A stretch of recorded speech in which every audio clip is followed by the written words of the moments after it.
Hello, everybody. I just wanted to talk a little bit about the legacy of the Dreamcast. Now, there's a lot of different anniversaries that come up with the Dreamcast and Dreamcast games and whatnot, but today is the 20th anniversary of when Sega no longer shipped out Dreamcast units. So, I guess the announcement came in early 2001 that Sega was no longer going to be supporting the Sega Dreamcast. They reduced the price to $99 in early February, I should say, not mid-February. And they said that they were going to continue to support the hardware through December 31st of 2001, but they were no longer going to be holding inventory as of March 31st, 2001. So it's definitely a weird anniversary to kind of think about, but 20 years without being able to buy a brand new official Dreamcast off of store shelves is kind of an interesting anniversary that some people think back on. And, from my own point of view, it was definitely a sad moment being a long Sega fanboy and having, Sega Master System and Genesis and 32X beforehand, before Dreamcast. And Dreamcast did kind of mark a lot of new experiences for me. Phantasy Star Online, playing online on a console with a keyboard, and I'm so happy to be able to do that today as well because of the Dream Pie. So I feel like the Sega legacy is not lost or forgotten if the fans keep it alive and if the fans keep that momentum going and keep on adding on to it. So anyways, 20 years on, I think the Dreamcast actually is almost more popular now than when it was new.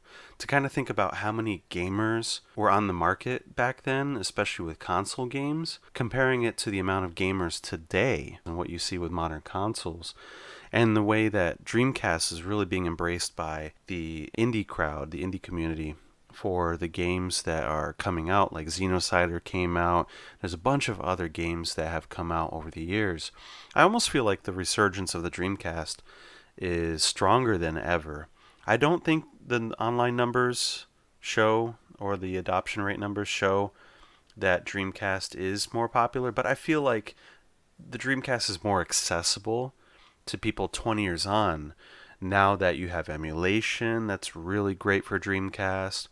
You have new ways to be able to play the games, whether it's with a optical drive replacement. You can burn CDs, which you could back then, of course. People say that the ability to pirate games was part of the downfall of Dreamcast, which I don't think is the case. But anyways, that's for another video, another time. But that being said, I feel like the Dreamcast is stronger than ever, as well as the Saturn, which again I'm not going to jump into today, but the Saturn has a much bigger following, at least in the United States today, than it ever did, and that's due to the modern retro community being able to have new ways to play the game and great ways to be able to experience the library, even though the library itself, just like the Dreamcast, is getting way more expensive to get into. But I'm really glad. I'm really glad that the Dreamcast just didn't die out. It didn't go down and nobody paid attention to it ever again. That was one of my biggest fears as a Sega fan, was the Dreamcast would just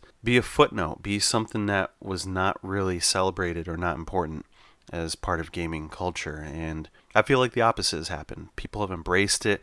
People have remembered it who were back then into the console, and people who have never had the chance to experience a console are going back and experiencing what either they missed out on, or even at this point, what their parents were into, if you have the younger generation.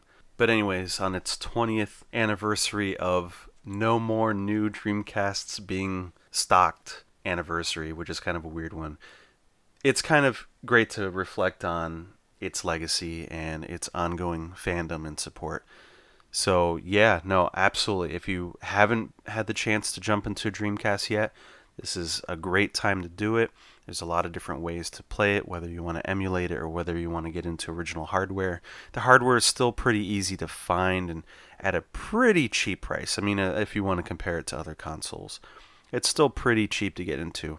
And there's a ton of ways to play, whether it's original games, burn CDs, or again, GD-ROM replacement drives. So that being said, I highly recommend it. I will see you on Phantasy Star Online, which I'm getting back into over DreamPie, and I will be probably making a couple of videos on that too. But thank you all for jumping in, and long live the Dreamcast.